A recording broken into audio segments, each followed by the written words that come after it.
Ashwalker, Chapter 1. The stones burden the wind. On Mount of Mourning wasn't a gentle caress.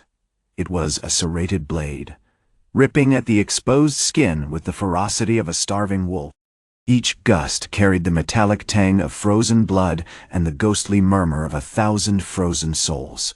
Above, the sky was a bruised violet, choked by the perpetual snow and the unnatural, stagnant air of the Glacier-King's domain. It wasn't a place for living men, or it seemed for anyone possessing a pulse. Kaien moved with the unsettling grace of a predator, his worn hakama billowing behind him like a shroud.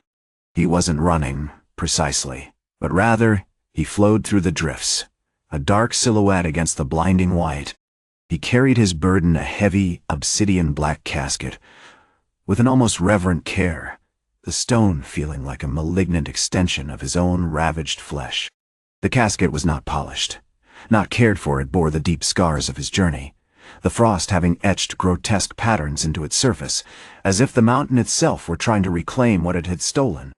Had been tracking the Frost-Wraiths for 3 days, their spectral forms shimmering, crystalline warriors echoing like the ghosts of battles long past.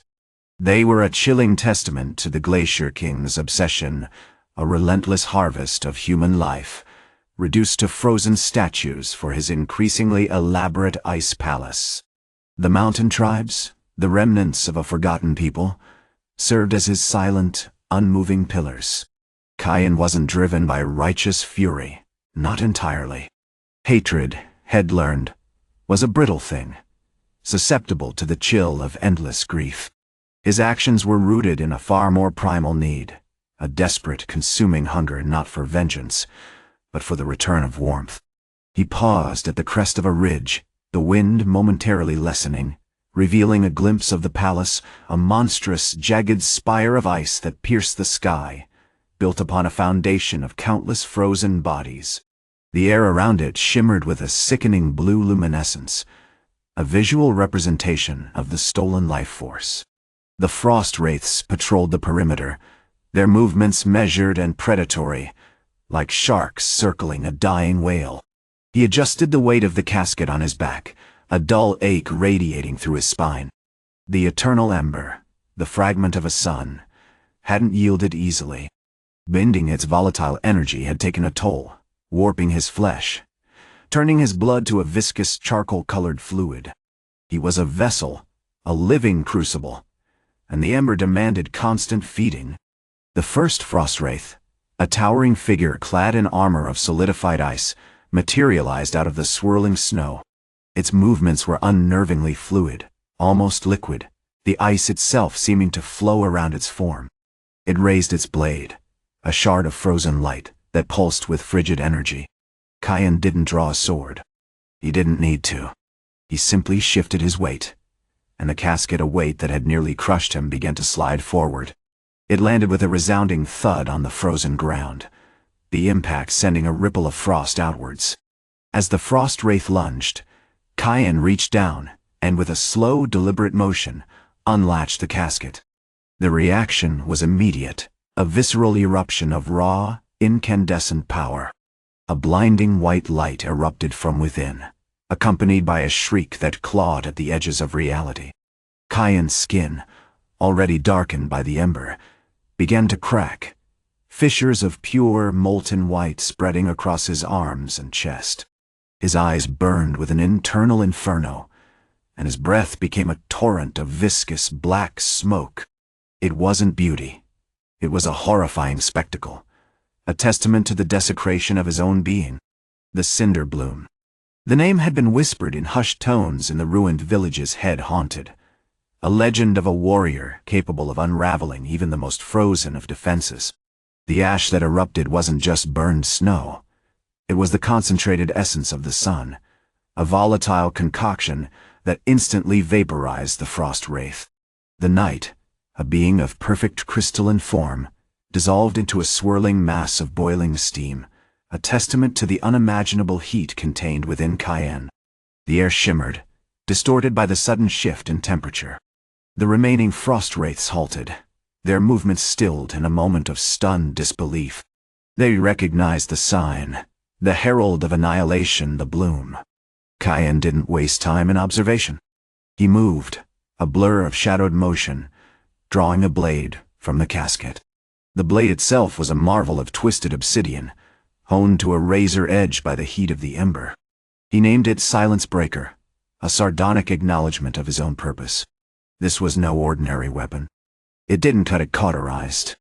As he swung the Silence Breaker, a trail of incandescent fire followed its path, melting not just the ice, but the very ground beneath it. The air thickened with the smell of burnt ozone and shattered frost. A 10-foot radius around the blade was engulfed in a searing inferno, leaving behind only shattered remnants and a lingering oppressive heat. The second Frost-Wraith screamed a high-pitched, crystalline shriek of agony before dissolving into the same swirling vortex of steam. The mountain held its breath. Kaien continued his advance, a walking apocalypse, a testament to the cost of unyielding fire. He was not a warrior seeking glory, nor a vengeful spirit seeking retribution. He was the last ember of a forgotten sun, and his purpose was simply to melt the winter.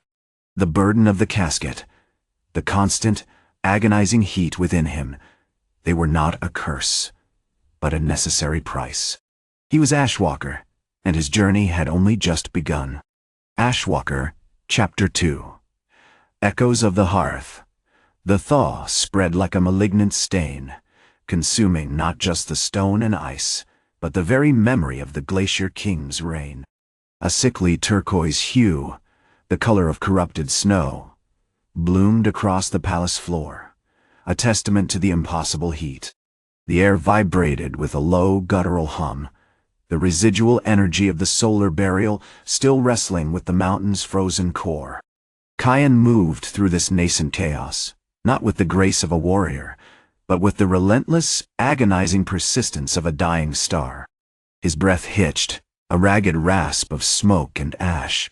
The ember within him demanded release, a furious yearning that resonated with the marrow of his bones. He adjusted the weighted casket strapped to his back, a subtle shift that sent tremors through his scorched skin. Each step was a battle, a negotiation with the inferno consuming him. The Silence Breaker, still radiating a halo of heat, hung heavy in his grip, its obsidian surface slick with condensed vapor. He wasn't hunting, not in the traditional sense. The Frost-Wraiths were extinguished, their forms dissolved into nothingness, but the palace itself was a wound, a festering cavity of frozen silence. His goal wasn't to destroy, but to unravel the unnatural order imposed by the king. He moved with a deliberate, almost mournful precision, the blade tracing patterns in the newly formed puddles of liquid frost, each swipe a small act of defiance. Suddenly, a flicker of movement caught his eye. From the shattered remnants of a grand archway, a single Frost-Wraith, partially consumed by the initial blast, slowly reformed. Not as a warrior, but as a grotesque parody, a brittle statue of ice riddled with glowing fissures, its crystalline eyes flickering with a desperate, confused light. The air around it shimmered with a residual cold, a stubborn echo of the king's control. This wasn't an attack. It was a recognition. The creature extended a hand, formed of jagged shards of ice, not to strike, but to grasp at the air, as if searching for something lost. It was a prisoner, trapped within the frozen shell, a fragment of the king's will clinging to the last vestiges of its existence. Kaien paused. He had anticipated resistance, annihilation. He hadn't anticipated sorrow. A flicker of something akin to pity, a sensation so foreign it threatened to unravel his carefully constructed resolve, passed through him. He lowered the Silence Breaker, the inferno momentarily subdued, a small contained circle of cooled air swirling around the creature's frozen form. "Silence," he rasped, his voice a strained whisper, laced with ash and sorrow, "is a prison, not built of ice, but of the heart." The creature remained motionless for a moment. Then, with a grinding shriek of displaced ice, it crumbled, not into flames but into a shower of glittering shards, each one instantly melting into the thawing ground. The act was brutal, but strangely clean. As the last fragments dissolved, a single, perfectly preserved feather drifted down from the shattered archway. It was white as fresh snow and radiated a faint warmth. Kaien picked it up, holding it to his blackened face. The touch was shocking, a counterpoint to the inferno within. The feather wasn't cold, it pulsed with a quiet, nascent heat. "The hearth," he murmured. The word forgotten prayer. "It remains." He continued his advance, his movements now infused with a new purpose. The ember within him seemed to pulse with a rhythm, guided by the echo of the feather. He began to systematically target the areas of the palace where the hearth, the source of the king's frozen power, had been most intensely concentrated. He discovered pockets of preserved warmth, solidified moments of joy and sorrow, frozen in crystalline form. They weren't weapons, but fragments of the villagers' past lives, a child's forgotten toy, a lover's final kiss, a harvest festival celebrating the bounty of the mountains. Each encounter was a painful reminder of what had been stolen, of the generations trapped in this frozen purgatory.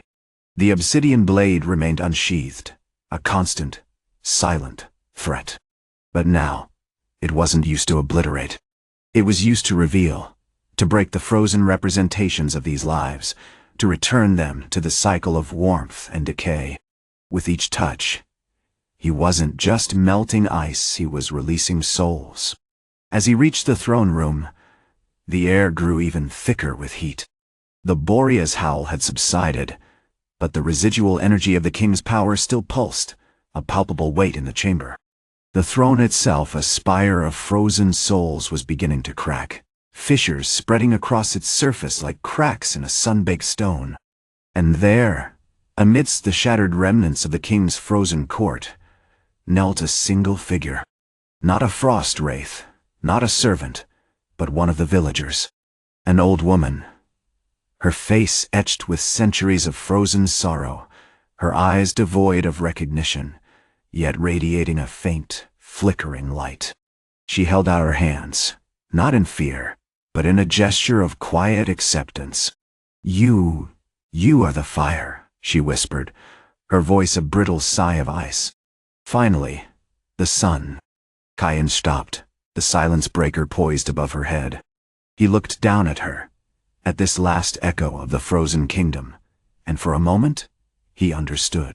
The ember within him wasn't just a burden, it was a promise of renewal, of life, of a future born from the ashes of the past. He lowered the blade, not to strike, but to offer. "Then let us burn together." Chapter 3. The Echo of Embers. The air in the throne room, still thick with the ghosts of frozen ages, shimmered with a heat that felt both ancient and terrifyingly new. Dust motes, once suspended in a perpetual silent swirl of ice crystals, danced frantically as they absorbed the residual thermal energy. The shattered remnants of the Glacier-King's court lay scattered like the bones of some colossal, forgotten beast, shards of obsidian ice, frozen silk banners, and the petrified remains of Frost-Wraiths, their forms permanently contorted in expressions of horrified, unending winter. Kaien stood motionless, the obsidian slash clutched in his hand, the volcanic glass reflecting the unsettling, internal light that pulsed within him. The old woman, Hana, remained kneeling, a fragile statue sculpted from sorrow and frost. Her skin was translucent, stretched taut over bone, the delicate tracery of blue veins beneath a surface that seemed to hold the memory of 1,000 frozen nights. The faint flicker of light emanating from her eyes wasn't born of reflection, but something deeper the echo of the ember had unleashed, resonating within her ancient soul. He lowered the blade, not with a dramatic flourish, but with a deliberate, almost agonizing slowness. The movement was punctuated by a rasping cough, the smoke from his lungs momentarily obscuring the already distorted landscape of the room. The air tasted of ozone and burnt stone, a scent had grown intimately familiar with over the last cycle. "The cycle, it's not just of destruction, is it?" Kaien rasped, his voice a low rumble, vibrating through the shattered ice. He didn't look at her directly, his gaze sweeping over the ruin, assessing the damage, quantifying the lingering cold. It's of transformation, of returning to the source. Hana didn't respond immediately. She simply tilted her head, her movements slow, deliberate, as if recalibrating her senses to this unfamiliar warmth. Finally, she spoke. Her voice still thin and brittle, but now carrying a faint tremor of what might have been understanding. The king he sought to deny the cycle. He believed warmth was weakness. He sought to possess eternity by freezing it. A futile ambition, Kaien finished, his words laced with a melancholy that felt strangely profound. He shifted his weight, the scorched stone casket on his back shifting with the movement, a subtle weight that reminded him of the burden he carried, the endless demand of the ember. He stepped closer, approaching her with the cautious reverence of a man approaching a sleeping god. As he neared, a fine sheen of ash coated his armor, clinging to the frayed edges of the blackened silk, further blurring the lines between man and inferno. He extended the obsidian slash, not towards her, but towards a section of the fractured throne, a towering spire of ice that had once housed the king's frozen soul. With a single fluid motion he ran the blade along the deepest fissure. A plume of incandescent white erupted, not the destructive explosion of the solar burial, but a contained, focused bloom of heat. The ice didn't shatter instantly, it pulsed, writhed, and then, with a sound like the breaking of 1,000 tiny bones, began to weep. Not water, but molten silver, the solidified essence of the souls trapped within. As the silver flowed, Hana gasped, a choked, shuddering sound. The light within her eyes intensified, illuminating the network of wrinkles etched onto her face, wrinkles that hadn't been there before. She raised her hands, mirroring Kaien's own gesture, and a thin trickle of silver began to flow from her fingertips, pooling around her feet. He built his kingdom on sorrow, she whispered, her voice gaining strength, gaining clarity. And we were his prisoners. His sorrow has finally begun to flow. Kaien realized then that he wasn't simply thawing them, he was facilitating a release. The obsidian slash wasn't merely breaking the ice, it was breaking the shackles of memory, dissolving the frozen narratives that bound them to the Glacier-King's will. Suddenly, the ground began to tremble. A low, guttural groan echoed through the throne room, originating not from the king's shattered remains, but from the very foundations of the palace. The fissures in the throne continued to widen, and a wave of thermal energy pulsed outwards, washing over the awakened villagers. More began to stir, young men, women, children, all emerging from the frozen stasis, blinking in the sudden light, coughing in the newly warm air. They looked around, disoriented, lost, their movements clumsy and hesitant, as if their limbs had forgotten how to move. Among them, a young boy, no older than 10, instinctively reached out to touch Kaien's arm. He wasn't afraid. He wasn't wary. He simply radiated a childlike curiosity, a warmth that mirrored the ember within Kaien's own heart. Kaien met the boy's gaze, a flicker of something akin to hope, a sensation he hadn't felt in centuries sparking within him. He raised the obsidian slash, not to destroy, not to reveal, but to offer. "Let it burn," he said, his voice now infused with a power that resonated with the rhythm of the mountains, with the pulse of the reborn world. Let it burn brightly. Chapter 4. The Graft of Crimson. The tremor intensified, not a violent shudder, but a deep, resonant thrumming that seemed to vibrate within the bones of the resurrected tribes. The palace, already fractured and weeping thermal energy, began to collapse in earnest. Massive chunks of ice, centuries old, detached and crashed into the thawing earth, creating geysers of scalding water and sending plumes of ash spiraling upwards, obscuring the already bruised, twilight sky. The air, thick with the scent of ozone and burnt pine, hummed with a raw, untamed power. Kaien stood amidst the chaos, a silhouette sculpted by heat and devastation. The boy, whose name he learned was Ren, remained at his side, a small, unwavering point of warmth against the encroaching cold. Ren's touch hadn't weakened Kaien. Instead, it had, inexplicably, anchored him. The ember within, which had been a spiraling vortex of ravenous hunger, now felt contained, somehow. "The palace, it's not rejecting the warmth," Kaien rasped, his voice a dry, choked whisper. "It's remembering." Around them, the villagers, once frozen statues of despair, were slowly regaining their senses. Their movements remained unsteady, their faces etched with confusion and a nascent terror, but they were moving. They huddled together, instinctively seeking warmth, forming a shifting, vulnerable circle around Kaien.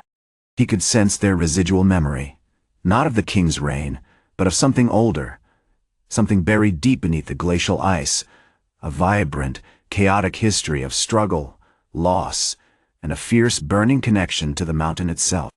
Then, a figure emerged from the collapsing throne room, a woman, clad in what remained of a ceremonial cloak, crafted from woven ice and bone. Her face was a mask of glacial stillness, her eyes twin pools of frozen blue. She was a Frost-Wraith, but not a warrior. Something was profoundly wrong. "The king's essence, it's not gone," she intoned, her voice an echoing chime of frost. "It has merely shifted. It seeks to reform." As she spoke, the fissures in the shattered throne pulsed with an unnatural light. A viscous, iridescent fluid, shimmering with trapped ice, and an unsettling crimson hue began to ooze from the cracks, spreading across the floor like a malignant bloom. The air thickened with a metallic tang. Kaien recognized it instantly. Not just ice, but life. The solidified essence of the Glacier-King, desperately clinging to existence, attempting to rebuild his frozen kingdom within the heart of the dying palace. The eternal ember within him flared, sensing the parasitic intrusion, a threat not just to his own unraveling, but to the nascent warmth he was cultivating. "It's feeding on the thaw," Kaien said, drawing the obsidian slash with a swift, brutal motion. He didn't aim for the wraith, he aimed for the crimson fluid. The blade plunged into the shimmering substance, and the effect was immediate and horrifying. The crimson didn't extinguish. It consumed. It burned with an intensified ferocity, devouring the ice, accelerating the thermal reaction, and spitting out tendrils of black smoke that writhed and coiled like sentient serpents. The wraith shrieked, a high-pitched, bone-jarring sound, as her icy form began to melt, not in peaceful thawing, but in a violent, agonizing dissolution. "You cannot simply destroy it," she cried, collapsing into a heap of shivering ice fragments. "The king, he is the mountain. Without him, it will fall." Kaien watched her demise with a grim satisfaction. But as the last vestiges of the crimson fluid vanished, he noticed something else. The ground beneath Ren's feet began to glow.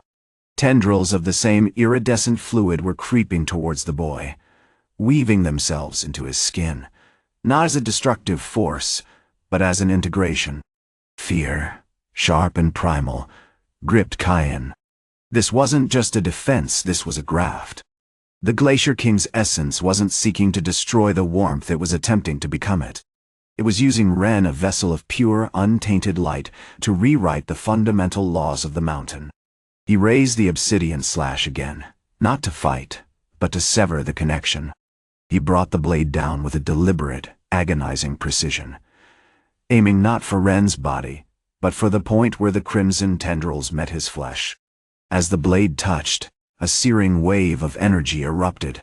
Ren screamed not a sound of pain, but a sound of profound understanding.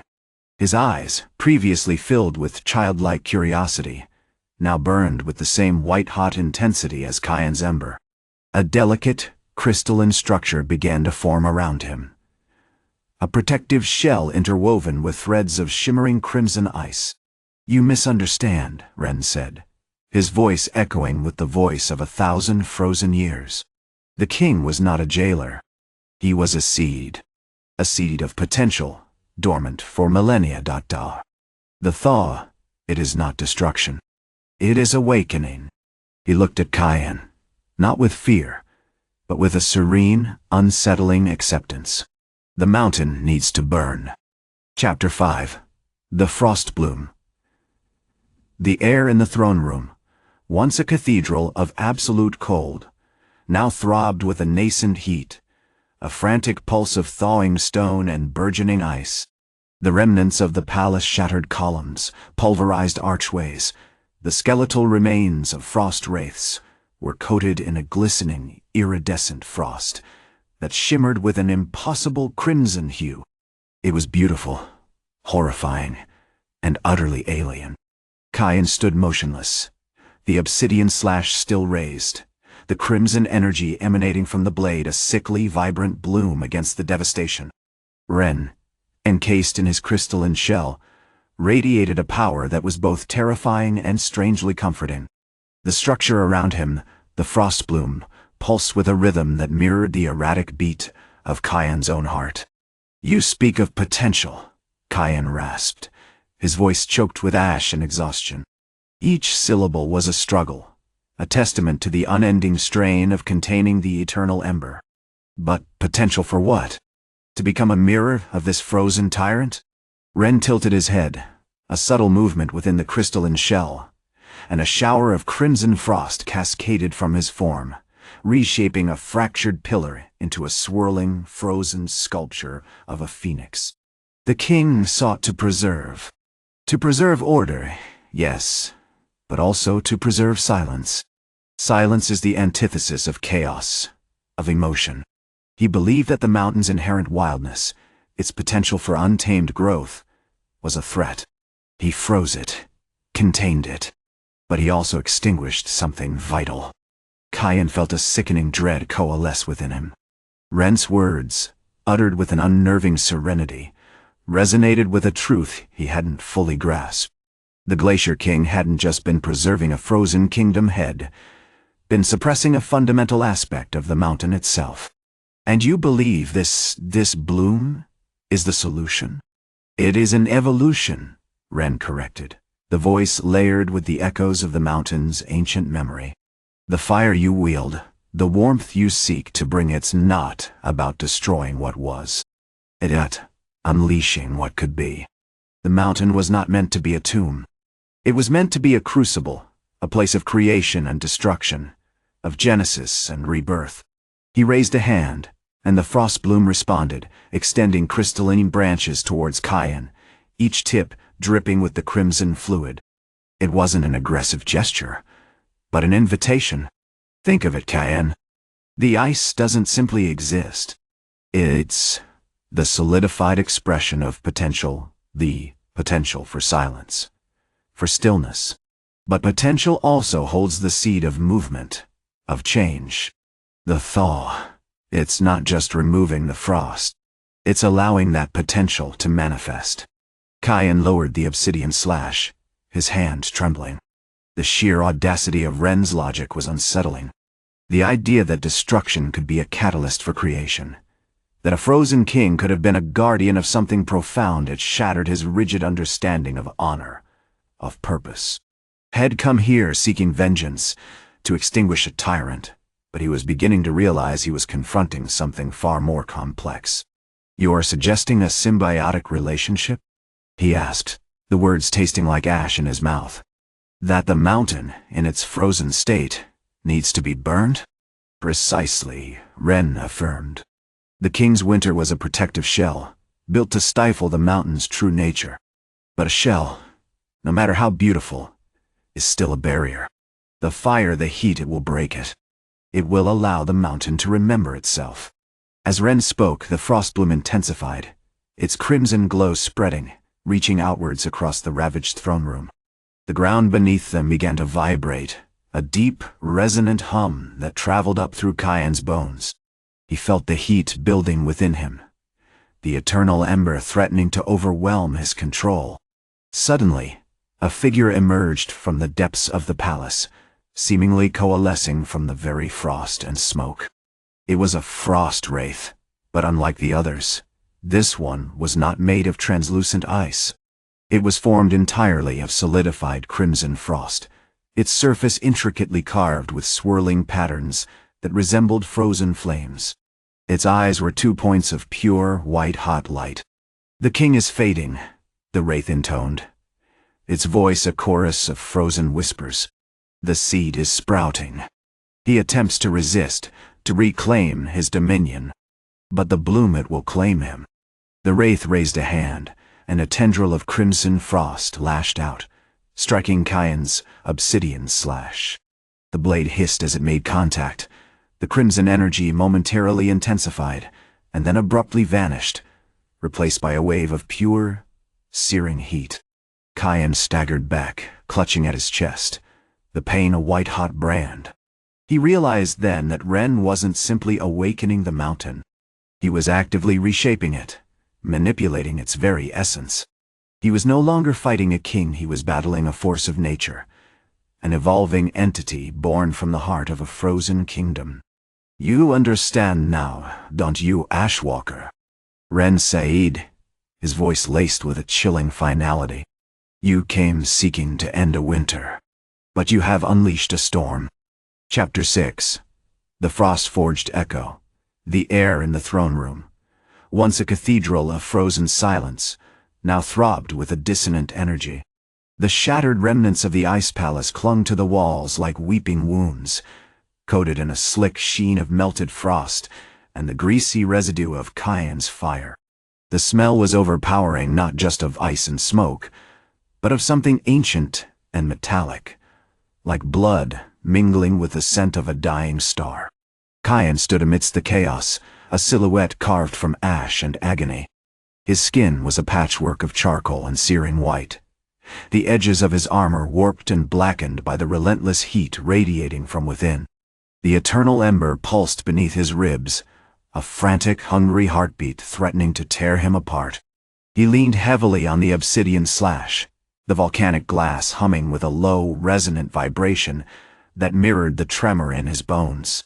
The crimson wraith, which Kaien now understood to be named Ren, circled him slowly, a mesmerizing dance of frozen fury. It didn't attack directly, instead observing, analyzing, its white-hot eyes boring into Kaien's soul. The intricate carvings on its body shifted subtly, as if reacting to the heat radiating from the ronin, the frozen flames within its form deepening in intensity. "You cling to your fiery burden with a desperate tenacity," Ren's voice echoed, each syllable layered with an icy cadence. "It is a beautiful, tragically flawed thing, a reflection of your own sorrow, amplified to a destructive crescendo." Kaien grunted, a sound choked with pain and exertion. "I do not cling," he rasped, his voice strained. "I contain it. I control it. You mistake my struggle for weakness." He raised the obsidian slash, testing its edge against a shard of frozen bone. The cauterized trail of fire along its surface flared momentarily, a desperate attempt to regain control. "Control is an illusion," Ren countered, a sharp, brittle sound. "You believe you are shaping the world, but you are merely a conduit. The king's essence, his frozen will, is not extinguished, merely transformed. It seeks to re-establish itself, to mold the landscape to its icy perfection." Suddenly, the ground beneath Kaien's feet began to shift, not violently, but with a slow, deliberate pulse. Cracks spiderwebbed across the already fractured stone floor, and from the fissures erupted miniature geysers of superheated steam. The air thickened with the scent of sulfur, and the rhythmic hum that had initially alerted Kaien to Ren's presence grew into a low, guttural drone. Looking down, Kaien saw the mountain itself was responding. The granite, the shale, the very bedrock was undergoing a profound transformation, solidifying, hardening, absorbing the heat, and becoming infused with a strange, crystalline structure. The frost had shattered was being replaced by something else, something akin to obsidian, but sharper, denser, and radiating an unsettling chill. "The seed is blooming," Ren whispered, its voice gaining an almost ecstatic quality. The mountain remembers its master. It chooses. As Ren spoke, the crimson frost on its body began to coalesce, forming a spear of blinding white energy that shot towards Kaien. He reacted instinctively, raising the obsidian slash to block the attack. The blade met the spear with a catastrophic collision, an eruption of heat and frozen energy that ripped through the throne room. This wasn't a simple exchange of blows. The obsidian slash, already strained to its limits, began to crumble, the volcanic glass shattering into a shower of sparks. But the crimson energy didn't dissipate, it flowed into the blade, consuming it, reforging it. When the smoke cleared, the obsidian slash was no longer a weapon of cauterization, but a spear of pure crystalline frost, pulsing with an internal light. Kaien staggered back, clutching the new weapon, its icy touch a paradox against his burning flesh. He realized with a horrifying clarity that Ren wasn't just manipulating the mountain, he was feeding it. The echo of the Glacier-King was not a foe to be defeated, but a symbiotic force, woven into the very fabric of the land. "You attempted to sever the connection," Ren said, its voice laced with a chilling amusement. "But you have become inextricably bound. The fire within you will ultimately fuel its rebirth." Kaien looked down at his hands, the blackened skin now shimmering with frost. The Eternal Ember roared within him, its hunger amplified by the devastating exchange. He understood, with a sinking dread, that he wasn't battling for survival, he was sacrificing himself. The Ashwalker was not destined to end a winter, but to become its final, agonizing spring. "I will not surrender," he said, his voice a low growl, laced with a chilling determination. "I will burn you to ash, Wraith. And in that ash, I will find a path." He raised the frost spear, the crystalline light pulsing with terrifying intensity, and charged, a solitary figure of fire and ice, walking a path paved with oblivion. The mountain, now a swirling vortex of obsidian and frost, echoed his charge, answering with a chilling, resonant hum the song of a kingdom reborn. Chapter 7. The Frost Song. The mountain had become a living wound. The obsidian slash, no longer merely a weapon, was a conduit, a horrifying symphony of opposing forces. Each pulse of the crystal spear ripped through Kaien's flesh, not with pain, he had long since ceased to register that sensation, but with an agonizing resonance, a vibrational echo of the Glacier-King's essence attempting to claim him. The air around him shimmered, distorted, as if viewed through a pane of frozen glass, the heat radiating from his body reacting violently with the mountain's inherent chill. Ren materialized beside him, not as a wraith, but as a fragmented reflection, a dozen pale, indistinct faces swirling within a shell of polished obsidian.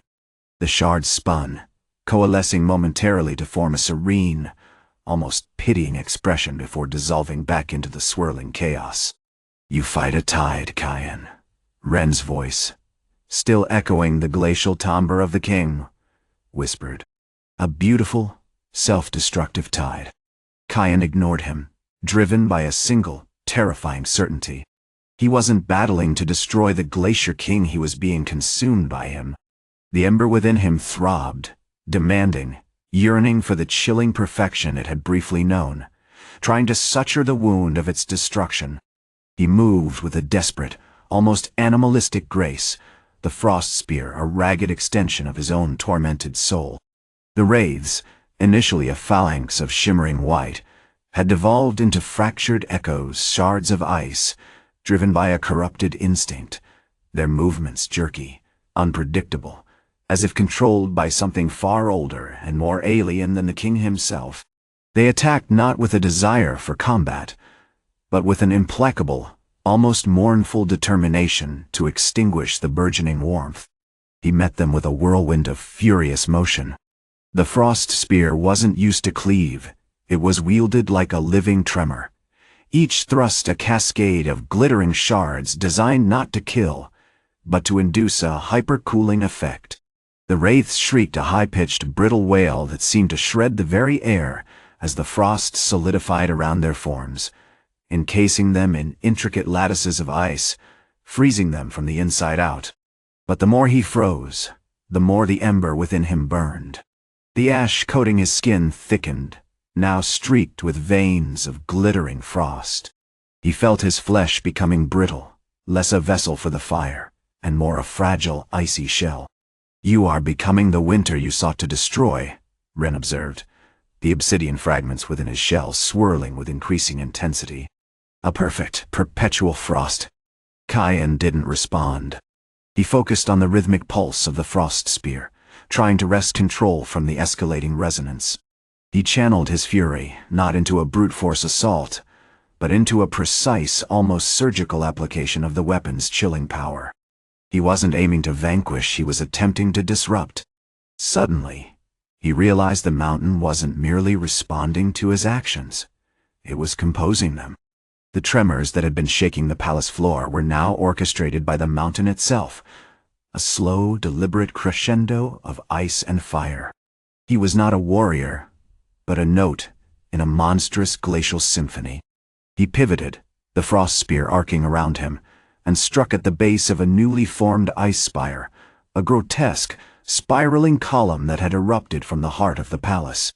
As the spear pierced the ice, a torrent of blue light exploded outwards, bathing the chamber in an ethereal glow.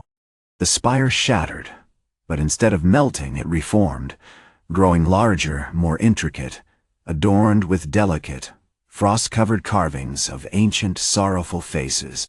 "The king feeds on your grief, Kaien." Ren's voice resonated with a newfound urgency. "On the echoes of loss, the frozen monuments to forgotten lives. You cannot simply destroy, you must acknowledge the sorrow, embrace the silence." Kaien staggered, clutching at his chest. He felt a profound wave of sadness. A tidal surge of the glacier's memories, the deaths of countless tribesmen, the slow, agonizing deaths of the villagers he'd sought to save, the burning of his own village. The ember within him pulsed with a desperate understanding, a chilling realization of the nature of his sacrifice. As the sorrow crested, he lowered the frost spear, allowing the crystal shards to slowly melt back into his own body. The intensity of the frost on his skin lessened, and he felt, not the consuming chill, but a profound weariness. "You are beginning to understand," Ren said, his voice laced with a chilling satisfaction. "The winter will not be defeated, it will be accepted." The mountain responded with a seismic groan, and the obsidian shards of Ren coalesced into a single, perfect obsidian eye, staring directly at Kaien. "Your end, Ashwalker, is not in fire, but in silence." Chapter 8. The mirror of still water, the wind, once a howling assault of ice and snow, now shifted, settling into a mournful sigh that echoed through the shattered remains of the Glacier-King's palace. It carried with it the scent of burnt cedar, and something akin to regret, a fragrance Kaien found increasingly difficult to ignore. He moved through the colossal ruin like a phantom, his blackened skin radiating a weak, persistent heat, a pale imitation of the inferno he once was. The villagers, blinking in the hesitant sunlight, were starting to stir, their movements stiff and clumsy after centuries of stasis. They were a collection of bewildered faces, etched with a profound, almost primal confusion. Ren was gone. He hadn't vanished in a flash of ice or a swirl of frost. He simply ceased to be. The obsidian eye, now a smooth, unblinking orb nestled within a sculpted, frost-laced frame, remained, a chilling sentinel amongst the rubble. It didn't seem to observe Kaien with malice, but with a detached, almost clinical curiosity. Kaien knelt before the throne, which was now a jagged maw of frozen souls, and began to meticulously clean the obsidian blade. The volcanic glass felt strangely cool against his scorched skin, a counterpoint to the inferno raging within. He moved with a weary precision, the motions of a man utterly spent, a warrior reduced to a caretaker of his own decay. "You are learning patience, Kaien." A voice, utterly devoid of inflection, resonated around him. It wasn't the rasp of Ren's voice, but a deeper, colder tone, originating seemingly from the eye itself. The key to mastery isn't forceful destruction, but delicate observation. Kaien didn't respond. He continued to polish the blade, the rhythmic scraping the only sound besides the sighing wind. He wasn't sure what Ren had meant, or what he was even doing. Head face down, frozen gods, and unleashed the fury of a dying sun. Yet he was now reduced to a simple task, seemingly guided by a voice that wasn't entirely there. The Glacier-King wasn't simply a sorcerer, the voice continued. He was a reflection, a crystallized manifestation of the unending sorrow of this mountain. His power was not derived from ice, but from the accumulated grief of generations. To truly extinguish him, you must not fight against that grief, but acknowledge its source. Suddenly, the eye pulsed with an inner luminescence, shifting through hues of glacial blue, deep violet, and a disturbing, bruised gray. Before Kaien's eyes, the shattered remnants of the throne began to reassemble, not into the grand, oppressive spire he had destroyed, but a small, exquisitely crafted pool of still water. It was perfectly circular, its surface as smooth as polished jade, reflecting the fractured light with unsettling clarity. Still water, the voice said, a hint of something akin to anticipation coloring its tone. A place of perfect stillness, where all echoes are absorbed. A mirror to the soul. Kaien stared into the water. He saw not his own reflection, the charred, weary figure, but a torrent of images. Not just the deaths of his village, the agonizing slow freeze of the villagers, but something older, something deeper. He saw the tribes who had come before, worshipping the mountain, offering sacrifices to appease its wrath, their lives dictated by a cycle of fear and reverence. He saw their triumphs, their losses, their dreams, and most disturbingly, he saw himself, a young boy, kneeling before a burning shrine, his face consumed by an unquenchable thirst for revenge. The ember within him flared, not with heat, but with an unbearable sorrow. He wasn't just experiencing the Glacier-King's memories, he was confronting his own. He understood now the king hadn't just sought immortality, had sought oblivion, a way to escape the endless burden of existence. As the final vestiges of the visions faded, Kaien found himself kneeling beside the still water, his hands submerged in the icy depths. He felt no cold, no burning, only a profound sense of release. The water was not actively draining him, but gently drawing him in, absorbing the chaos within his soul.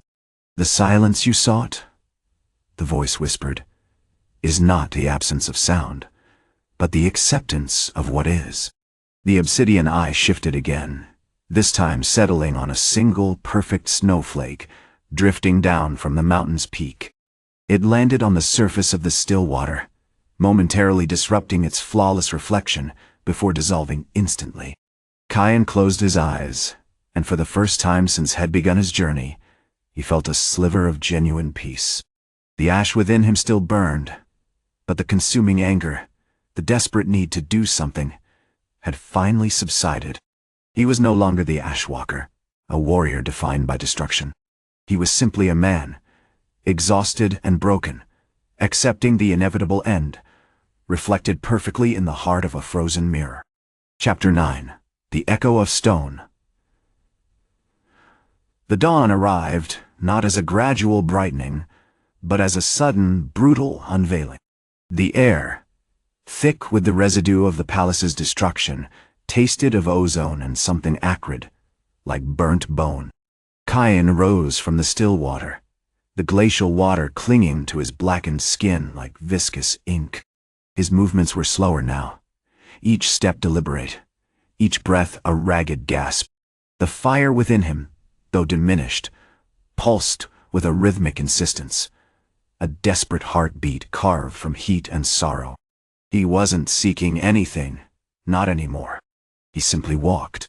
The charcoal gray footprints leading down the mountainside were not a testament to battle, but to a slow, inevitable surrender. He passed the shattered remnants of the Glacier-King's palace, a grotesque tapestry of ice and steam, choked with blackened stone and the ghostly echoes of screams. The silence, once absolute, was now punctuated by the drip, drip, drip, drip of melting ice and the mournful sigh of the wind whistling through the fractured archways. Ahead, nestled in a shallow valley carved by ancient glaciers, lay a collection of the awakened tribes. They were a sight of bewildered, shivering humanity villagers, draped in rags, their faces gaunt with decades of frozen deprivation. Children, born and raised in the perpetual frost, stared at Kaien with an unsettling mixture of fear and awe. They instinctively recoiled from his silhouette, a walking inferno against the stark white of their existence. An old woman, her face a roadmap of wrinkles etched by the cold, hobbled forward, clutching a crudely woven basket. She approached him with a reverence that bordered on supplication. "Honorable ronin," she rasped, her voice like the grinding of pebbles. "Where were you our lives? But your present sight is like a demon released. What purpose remains for a man who burns?" Kaien didn't answer. He simply knelt, offering her the single, perfect, and now slightly melted, snowflake head found reflected in the still water. It drifted from his hand, momentarily suspended in the air before dissolving completely. "The purpose," he finally said, his voice a low rumble, "was not to save you. It was to shatter the silence." He rose, and a hush fell over the gathering. He noticed a young warrior, a wiry man with eyes the color of glacial ice, stepping forward. He carried a simple, meticulously crafted katana, a legacy of the old ways, yet undeniably bearing the marks of the palace's destruction, a shard of volcanic glass embedded in the handle. "You claim to have extinguished the king's winter," the warrior challenged, his voice edged with suspicion. "But that winter was born of despair. It was a shield against the unbearable weight of this world. You offered only fire, a swift and brutal end. Is that honorable?" Kaien's gaze hardened. "Honor is not a static ideal, young one. It is a choice. I chose to break the chains, even if it meant burning them to ash." He extended a hand, revealing a small blackened pebble, a fragment of the Eternal Ember, now cool to the touch. "This was the heart of my village. To offer it a slow, glacial death was not honor. To offer it a single, incandescent moment was necessary." The warrior remained unconvinced. "You speak of necessity, but necessity is born of want. You sought to impose your will, your singular vision of what? A world cleansed by fire?" Before Kaien could respond, a tremor ran through the ground. A section of the valley wall, composed of interwoven ice and stone, began to shift. From within, a figure emerged, not the spectral remains of the Glacier-King, but a young man, no older than 20, clad in tattered furs and bearing a single, exquisitely crafted katana. This man, a descendant of the king's most trusted guard, had been frozen in stasis, a last desperate attempt to preserve the lineage. His eyes, the same glacial blue as the warrior's, were filled with an ancient grief and a chilling understanding. "You have unleashed a chaos far greater than the king's frost," he said, his voice a perfect imitation of the king's, a haunting echo of a frozen soul. "You have released the echoes of stone. They hunger." And then, the ground began to shift again. Not with seismic force, but with a slow, deliberate motion, like a living, frozen thing rearranging itself. From the newly exposed earth, tendrils of obsidian stone began to rise sharp, geometric shapes that resembled the shards of Kaien's blade. They flowed toward him, silently, relentlessly, driven by an unknowable purpose. Kaien drew his obsidian sword. The cauterizing flame flared, but this time it wasn't against flesh and ice. It was against stone. The obsidian slash carved through the burgeoning obsidian formations, turning them to glittering dust. Yet, as each fragment vanished, more seemed to appear, a testament to a force far older and far more insidious than the Glacier-King. The fight wasn't about survival. It was about containment. Kaien knew, with a bone-deep certainty, that he hadn't eradicated the king's winter, he had simply awakened it in a different form. And he, the Ashwalker, was now trapped within its silent, relentless embrace. Chapter 10. Echoes in Obsidian. The air in the shattered throne room tasted of ozone, and something older. Something akin to crushed granite. Kaien moved through the wreckage like a wraith, the ever-present plume of smoke from his breath momentarily obscuring the swirling dust motes, illuminated by the flickering remnants of the ember within him. The obsidian tendrils still surged, a silent, geometric tide seeking him out. But his movements were now honed by a grim, desperate efficiency. This wasn't a battle of glorious destruction. It was a surgical procedure against an enemy that seemed to exist outside the laws of physics. The frozen villagers, roused from their stasis, were a scene of bewildered, shivering horror. They huddled together, their faces slick with frozen sweat, staring at Kaien with a mixture of awe and terror. He ignored them, his focus solely on the encroaching stone. The young guard's words, "You have released the echoes of stone," resonated with a chilling clarity. He wasn't battling a man, or even a sorcerer. He was wrestling with a dormant geological nightmare.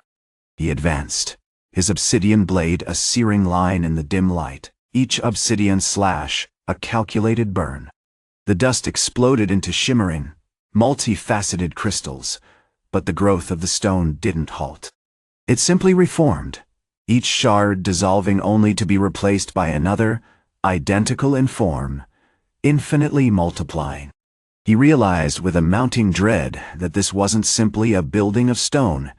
It was a consciousness manifesting through the mineral, a being sculpted from the mountain's ancient grief. Suddenly, a tendril wrapped around his ankle, not with brute force, but with an unnerving, almost gentle pressure. The obsidian was unnervingly warm to the touch, radiating a subtle vibration. Kaien didn't flinch, his movements precise as he brought the blade up in a slow, deliberate arc, aiming not to destroy, but to contain. The obsidian immediately fractured, showering him with glittering shards, yet more tendrils immediately flowed to fill the void. "The king's winter, it wasn't about cold," he rasped, his voice strained.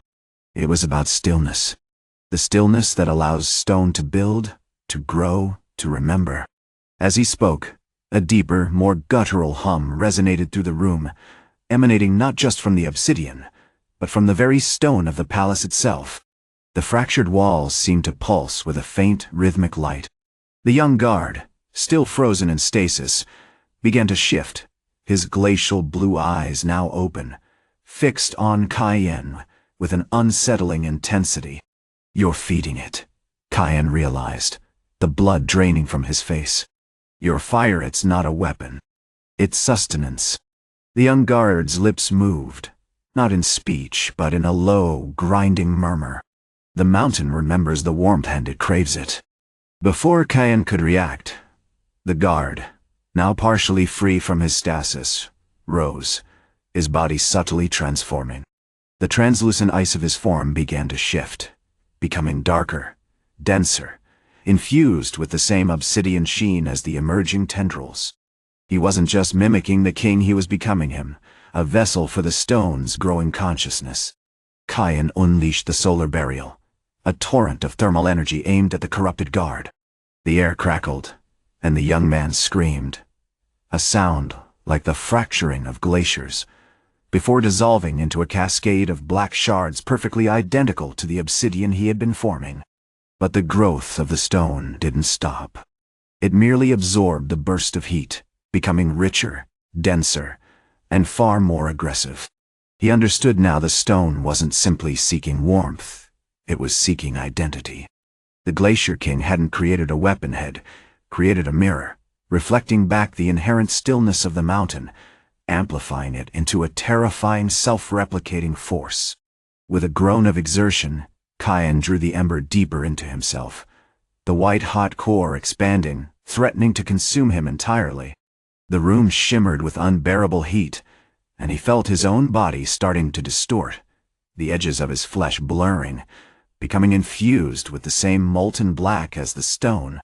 "There's no escape," he whispered, his voice a fractured echo of his former self. "The fire, it's not meant to burn. It's meant to remember." He raised his obsidian sword one last time, not to attack, but to offer a final, desperate act of containment. He plunged the blade into the heart of the newly formed obsidian mass, a gigantic spiraling shard that dominated the throne room, and unleashed a concentrated wave of thermal energy. This time, the obsidian didn't simply shatter. It eroded.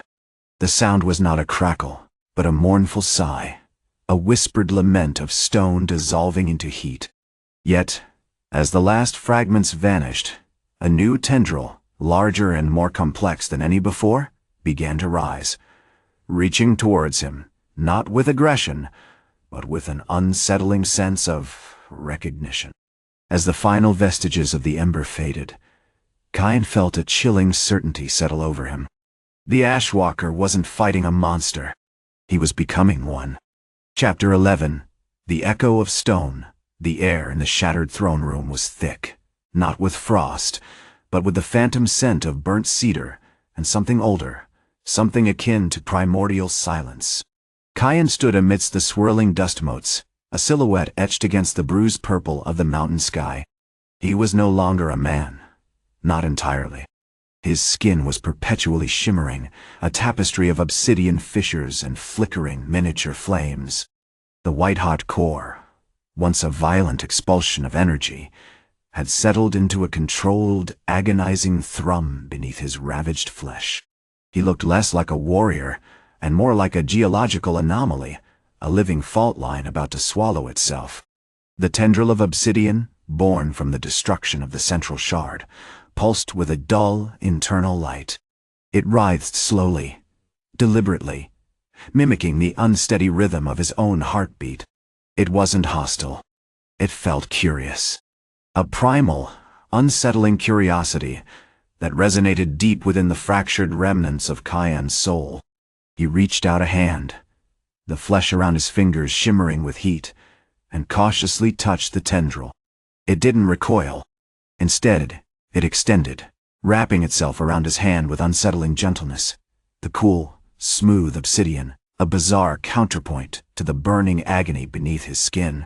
Images flooded his mind, not memories precisely, but echoes. He saw the mountain before the king, a landscape of profound stillness, of unburdened granite, and the slow, deliberate dance of ice. He saw the glacier itself, its immense pressure not a force of destruction, but a profound, enduring silence. And then, he saw the king. Not as a tyrant, but as a desperate attempt to hold that silence, to freeze it into an unbearable, immutable truth. The tendril, it seemed, was a record of that silence, a crystallized echo of the mountain's ancient heart. It had been nurtured by the king's chilling ambition, growing with each frozen soul, each amplified stillness. And now, it was reaching out to him, not in supplication, but in a cold, analytical seeking, a desire to understand the nature of the fire that was consuming him. "You are a recognizing," Kaien rasped, his voice a dry, crackling whisper, barely audible above the low hum emanating from the obsidian tendril. The king sought to trap the world in its own lack of feeling. He sought to understand silence by inflicting it. He took a shuddering step back, trying to maintain some semblance of control. The process of becoming the Ashwalker was accelerating, the primal fire refusing to be extinguished, instead twisting and molding him into something monstrously beautiful, a fusion of destruction and revelation. Suddenly, a rhythmic tapping echoed from the periphery. It was subtle at first, like the drip of water in a cavern, but steadily grew in intensity. Kaien instinctively drew his obsidian blade, the cauterized edge singing with latent heat. Emerging from the wreckage of the throne room were figures. Not the Frost-Wraiths, but the awakened tribesmen, their faces a mixture of awe and terror. They were clad in rough-spun furs, their movements clumsy and uncertain, accustomed to a life of stillness, not violence. They carried simple farming tools, sickles, shovels, and crude spears, but their eyes, they were what truly struck Kaien. They weren't filled with fear. They were filled with observation. Leading them was a woman, an elder named Hannah, whose face was etched with the wisdom of centuries. She wasn't a warrior. She possessed no weapons, but she stood tall, her gaze fixed on Kaien, with an unnerving intensity. "The stone," she said, her voice surprisingly strong. "It speaks." Kaien turned his attention to the tendril of obsidian, which was now pulsating with a frantic, almost desperate rhythm. He realized with a chilling clarity that the king hadn't merely created a weapon head, inadvertently created a philosophical trap. The king's obsession with stillness had birthed a sentient echo, an entity capable of absorbing, analyzing, and ultimately understanding the destructive potential of pure, unbridled fire. "You are not a threat," Kaien said, the words tasting like ash in his mouth. "But you are a reflection, a dangerous one." Hannah stepped forward, her hand outstretched towards the obsidian tendril. As her fingers brushed against its surface, the tendril surged, extending rapidly towards her. It didn't attack. It simply embraced her. A pale, almost ethereal light engulfed her body, and a sound, like the sigh of a glacier, filled the room. Then, she was gone. Not dead, but transformed. Her body was still encased in the obsidian tendril, now a seamless extension of her own form. Her eyes were closed, her expression serene. Kaien stared in horrified fascination. The tendril didn't consume her, it integrated her. It had absorbed her knowledge, her experience, her very self. It was no longer seeking to understand the fire, it was beginning to become it. The obsidian tendril turned its gaze upon Kaien, and for the first time, he saw something beyond curiosity. He saw not a monster, but a potential, a horrifyingly beautiful destiny. The echo of stone had found its voice, and that voice was about to consume him entirely. Chapter 12. The Sculptor of Sorrow. The rain arrived with a vengeance, not a gentle weeping, but a furious, white-laced assault. It hammered against the shattered remnants of the Glacier-King's palace, a mocking accompaniment to the silence that followed Hannah's transformation. Kaien stood amidst the swirling snow, a silhouette etched against the apocalyptic dawn, the scent of burnt bone and ozone thick in the air.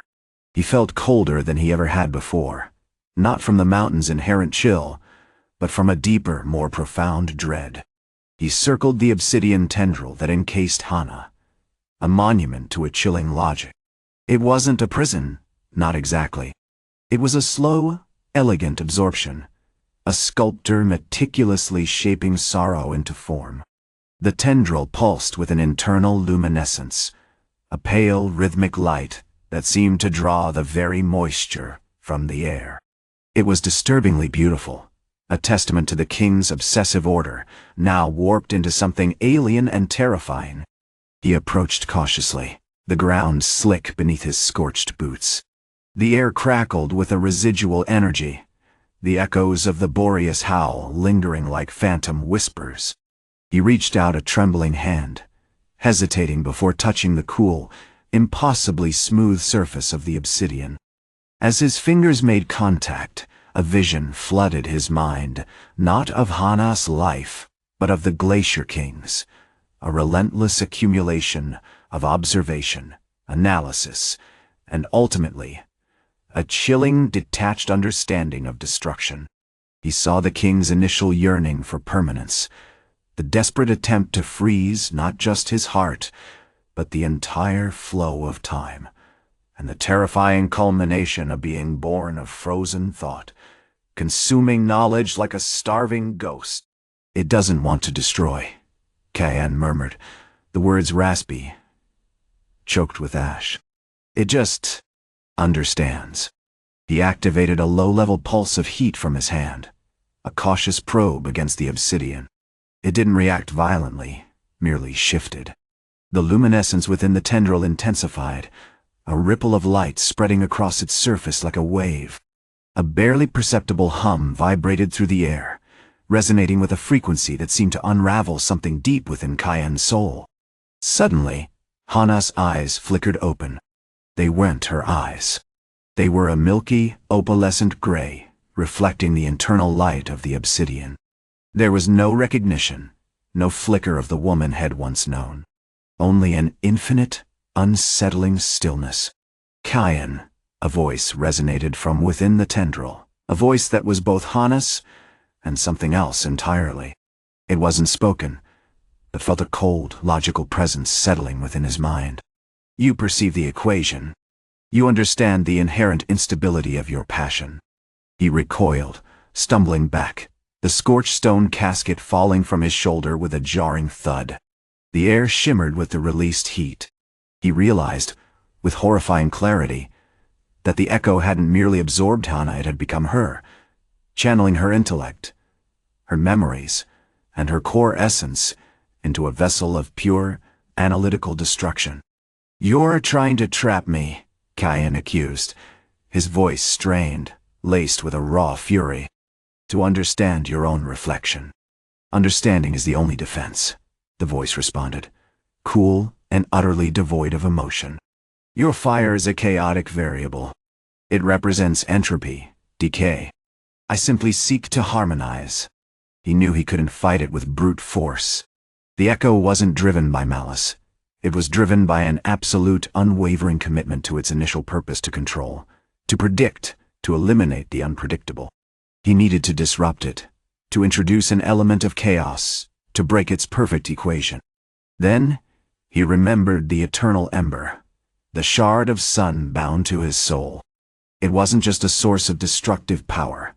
It was a repository of raw, primal emotion, grief, rage, and a desperate, unyielding will to survive. He knelt before the obsidian tendril, drawing the Eternal Ember closer.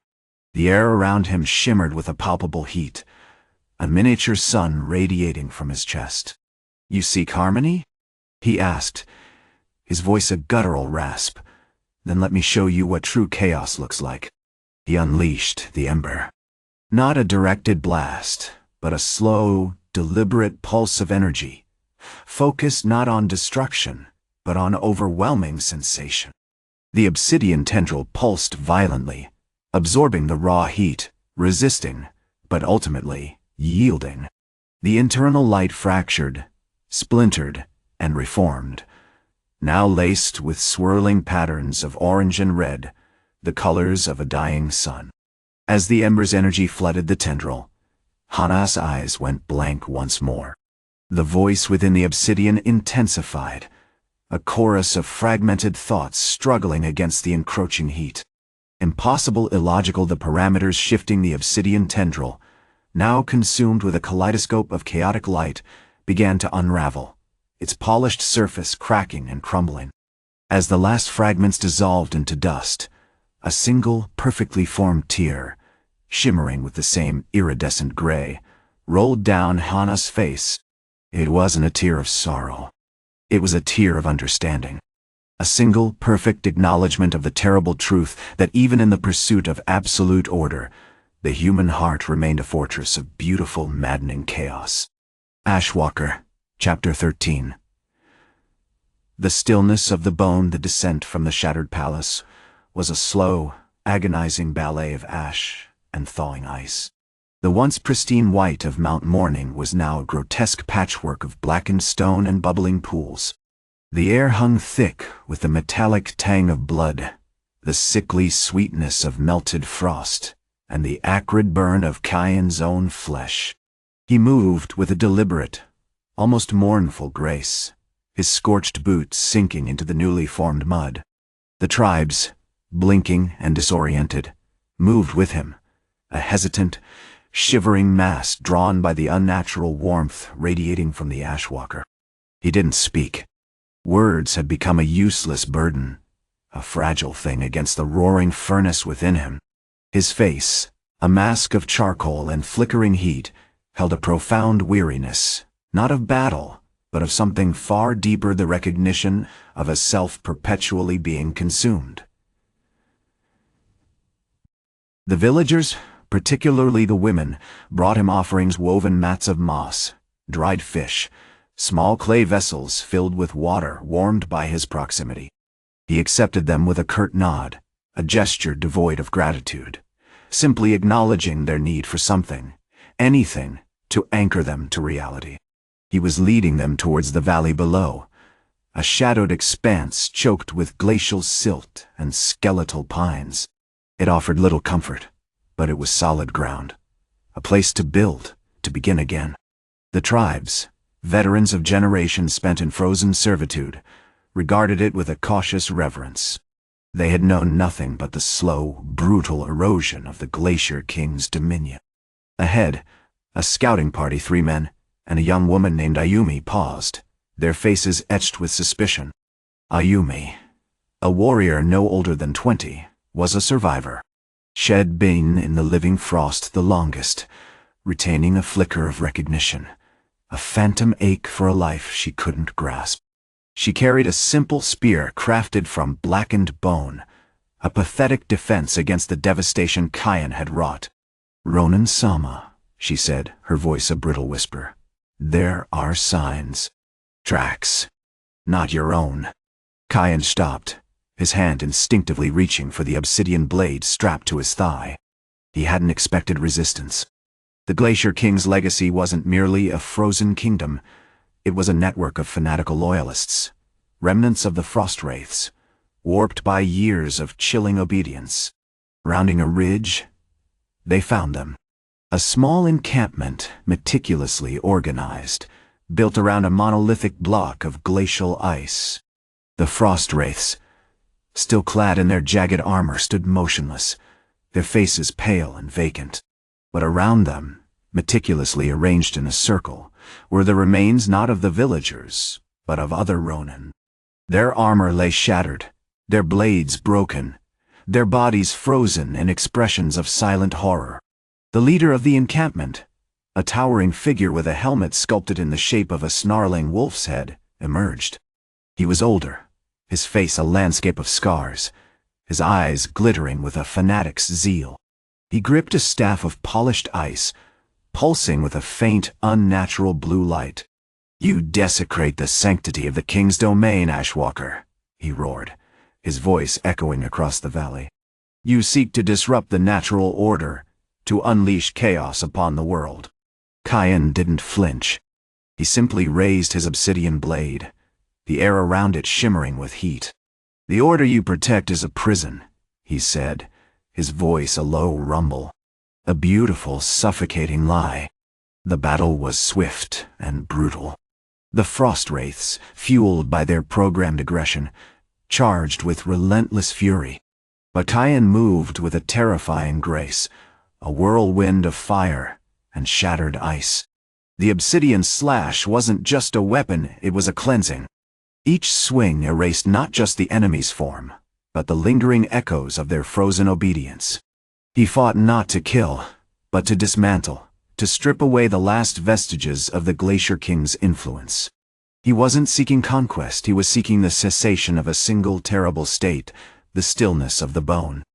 As the last Frost-Wraith fell, dissolving into a shower of shimmering dust, Kaien turned to Ayumi. She stared at him, not with fear, but with an unsettling recognition. You are not a destroyer," she whispered. "You are a mirror." He felt it then, a deeper tremor within his core. The Eternal Ember pulsed with a frantic rhythm, mirroring the chaotic energy of the valley, the fractured remnants of the frozen kingdom. He understood, with a chilling clarity, that his purpose wasn't just to burn away the king's winter, it was to consume the emptiness left behind. He looked down at his hand, already stained black with soot, and saw not a weapon, but a reflection, a fleeting image of a dying sun, a testament to the agonizing beauty of a soul consumed by fire. Chapter 14. The Echo of Ash. The descent from the shattered palace was a slow, agonizing choreography of ash and thawing stone. The air, once brittle with frost, now hung thick and cloying, saturated with the scent of burnt ice and a strange metallic sweetness, the tang of returning life. The tribes of Mount Mourning, blinking in the sudden assault of warmth, moved with a hesitant, almost infantile grace, limbs stiff from centuries of frozen slumber. They were a collection of pale, fragile forms, their eyes wide with a mixture of terror and bewildered joy. Kaien, meanwhile, continued his descent, a solitary silhouette against the bruised purple sky. His movements were deliberate, economical, each step a measured effort against the encroaching hunger of the ember. The blackening of his skin deepened, not just in color, but in texture, the soot now clinging to him like a second, suffocating hide. He didn't seek the gratitude of the awakened, didn't offer comfort or explanation. He simply moved, driven by a force he could barely comprehend, a rhythmic pulse mirroring the increasingly frantic beat of the Eternal Ember. Ayumi followed, her movements fluid and observant. She carried a small, intricately carved wooden box, its surface polished to a mirror sheen. It seemed incongruous amidst the devastation, a fragile artifact of a forgotten beauty. She trailed a respectful distance behind, her gaze fixed on Kaien, a quiet intensity in her eyes that hinted at a knowledge far exceeding her years. "You are becoming a ruin," she finally said, her voice carrying on the newly warmed wind. "A beautiful ruin, certainly, but still a ruin." Kaien paused, halting his descent on a precarious outcrop of rock. He didn't turn. "Ruins are fertile ground, Ayumi," he rasped, his voice a grating whisper. "They hold the potential for new growth, for a different kind of blossoming." He raised a hand, and a wisp of black ash curled around his fingers, swirling like a miniature nebula. "This isn't destruction. It is rearrangement." He considered her for a long moment, a silent exchange of unsettling understanding. The ember throbbed in his chest, radiating an uncomfortable heat. He noticed, with a growing sense of dread, that the tremors weren't just within him. They were in the very landscape, subtle shifts in the earth, a fracturing of the stone beneath their feet. "The king didn't simply freeze his people," Kaien said, his voice gaining an almost guttural quality. "He froze their memories, their desires, their potential. He eradicated everything that made them them." He began to descend again, his pace now quicker, driven by a feeling he couldn't articulate, a sense of being hunted by something unseen. He passed a small frozen stream, its water now thawing into a sluggish, gray flow. As he did, he instinctively reached out with his hand, and a tendril of ash erupted from his palm, tracing the flow of the water. The water instantly vanished, consumed by the spreading heat, leaving behind a smooth, obsidian-like surface. "The silence was a poison," he murmured, his eyes fixed on the dark expanse. It metastasized, corrupting every thought, every emotion. It sought to consume all warmth, all hope. Suddenly, a low, keening wail echoed through the valley. It wasn't the sound of pain, but something far more unsettling, a lament, a yearning for something lost, something utterly forgotten. The tremors intensified, and the ground beneath them began to vibrate violently. "It remembers," Ayumi whispered, her eyes wide with a dreadful comprehension. "The ember, it's feeding on the echoes of what was." Kaien stopped, his body rigid, his face contorted in a mask of agonizing concentration. He raised his hand, and the ember flared with incandescent fury, bathing the surrounding area in blinding light. But this time, the ash didn't simply burn.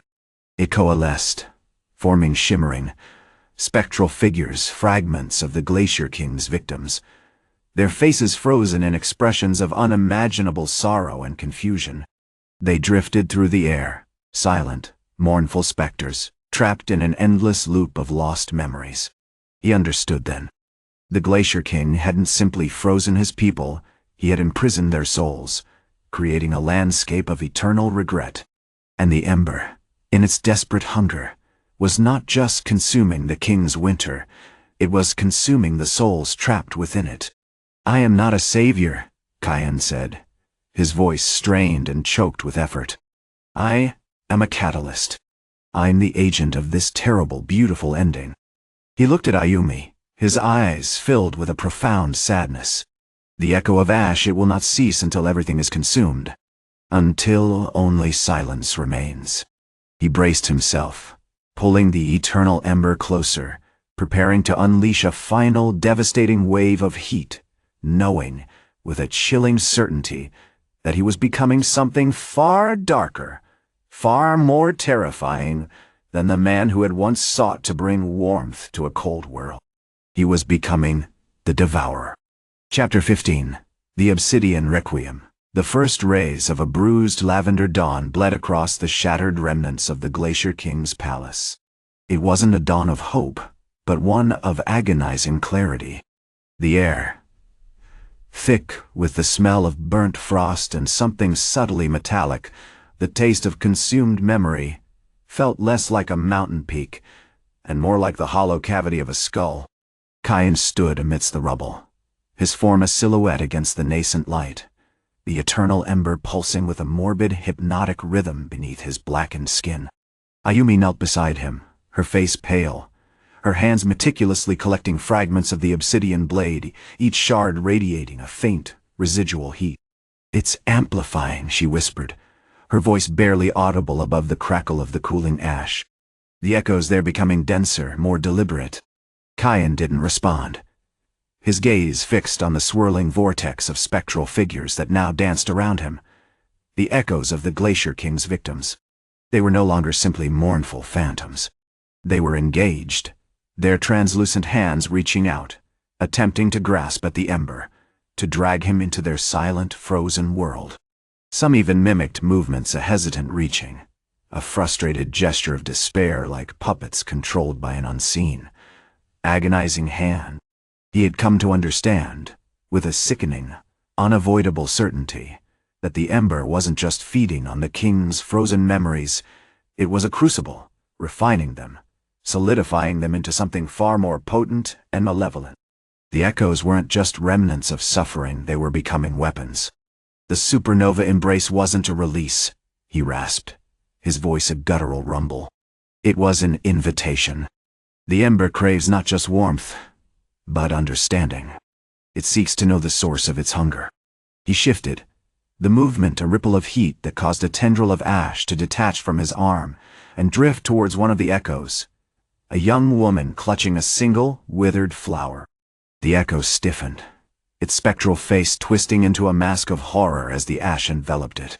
For a fleeting moment, it solidified, taking on a horrifyingly detailed form, a perfect replica of the woman's final, frozen expression of terror. Then, it shattered, dissolving back into swirling ash. "It's learning," Ayumi said, her voice laced with a growing dread. "It's learning to shape the grief, to weaponize it." Suddenly, the air intensified, becoming almost unbearable. The echoes coalesced, forming a ring around Kaien, their faces pressed close, their silent screams vibrating within the very stone of the shattered palace. They weren't attacking him physically, but with a psychic assault, a relentless barrage of sorrow, regret, and the primal instinct for self-preservation. It was an attempt to unravel his resolve, to drown him in the endless ocean of frozen despair. He raised his obsidian blade, not to fight, but to contain. With a slow, deliberate movement, he began to carve a spiral into the ground, a dark glyph etched into the ice-covered earth. As he moved, the blade didn't cauterize, it absorbed. It drew in the echoes, the sorrow, the desperate pleas, channeling them into the ember. The flame roared, intensifying, bathing the ring of spectral figures in an unholy light. "The cycle ends here," he declared, his voice resonating with a chilling authority. "You are echoes, not beings. You are reflections, not realities." But the echoes resisted. They shifted, contorted, their forms becoming increasingly aggressive, attempting to break through his defenses. He felt a wrenching sensation in his mind, a torrent of fragmented memories not his own, but those of the Glacier-King's victims, their final moments of terror amplified 1,000-fold. He stumbled, barely managing to maintain control. He realized with a horrifying clarity that the Ember wasn't just consuming memories, it was becoming them. The trauma, the pain, the fear were not simply feeding its fire, they were rewriting his soul. "Stop!" Ayumi shouted, throwing herself in front of him, attempting to shield him from the escalating assault. A wave of frigid energy slammed into her, freezing her skin instantly. She crumpled to the ground, her eyes wide with a dreadful comprehension, a single crystalline shard forming on her lips. Kaien roared, a sound of pure, incandescent fury. He lunged, driving the obsidian blade into the heart of the swirling echoes. This time, there was no cauterization, no lingering heat. The blade plunged directly into the nexus of the spectral storm, and the echoes dissolved, not with a hiss of steam, but with a mournful, silent sigh. The ember flared, momentarily blinding, then settled back into its steady, rhythmic pulse. But as the light faded, he saw something new. Etched onto the blade, shimmering with an obsidian sheen, was a single, perfectly formed eye. An eye that held no sorrow, no regret, only a cold, unblinking awareness. "You are beginning to understand," a voice whispered, not from his own lips, but from the blade itself. "You are becoming the stillness, the ultimate silence." Kaien stood motionless, his body radiating a profound and terrifying stillness. The Ashwalker was gone. In his place stood something far older, far more ancient, a devourer of souls, a conduit for eternal regret, and a testament to the chilling beauty of a frozen, silent end. The obsidian blade pulsed with a faint internal light, reflecting the lavender dawn, and the vacant, unsettling stare of a single perfect eye.